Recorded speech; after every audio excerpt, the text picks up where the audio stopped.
worship is like a coat.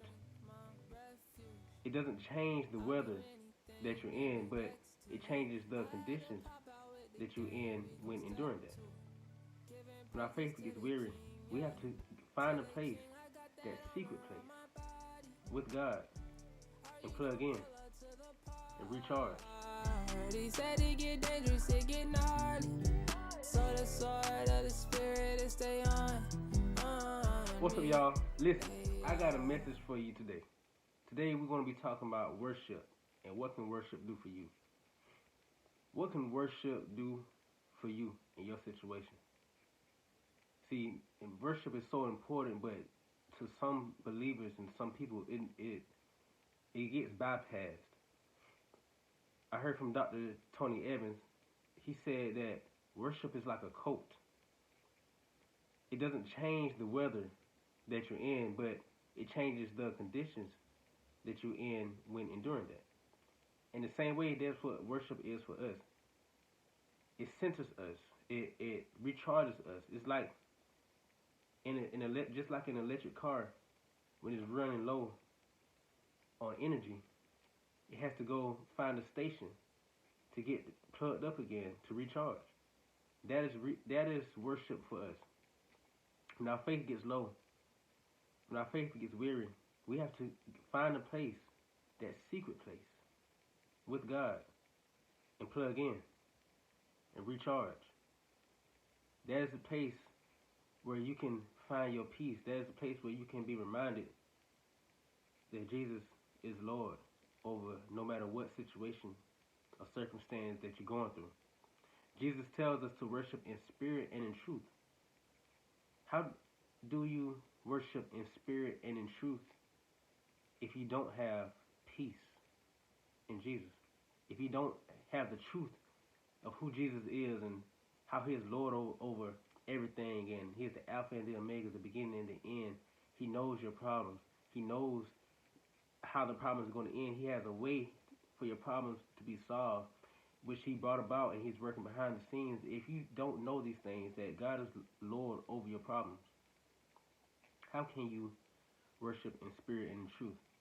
If you don't have peace and you're not able to rest in God's promises, how can you worship in spirit and in truth? Peace is one of the fruit of the Spirit, and it is one fruit altogether. Love, joy, peace, patience, kindness, goodness, gentleness, faithfulness, self-control. They're all one fruit. So if you don't have peace, or if you don't have love, if you don't have joy, if you don't exert goodness and gentleness and faithfulness, self-control, you can't worship in spirit and in truth.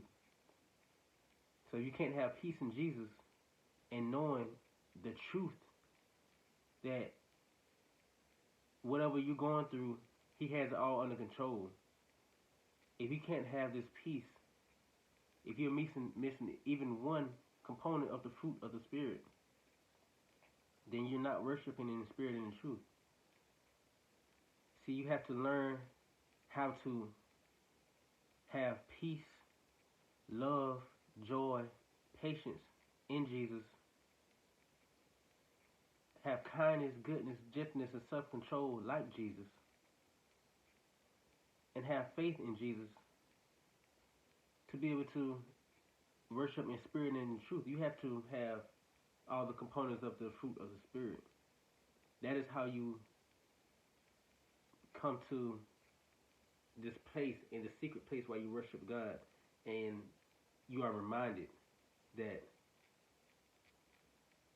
I am worrying for no reason. God is head over the earth. I serve the most high and mighty God, who knew about this problem before I was even born, who had a solution for this problem before I even knew about the problem.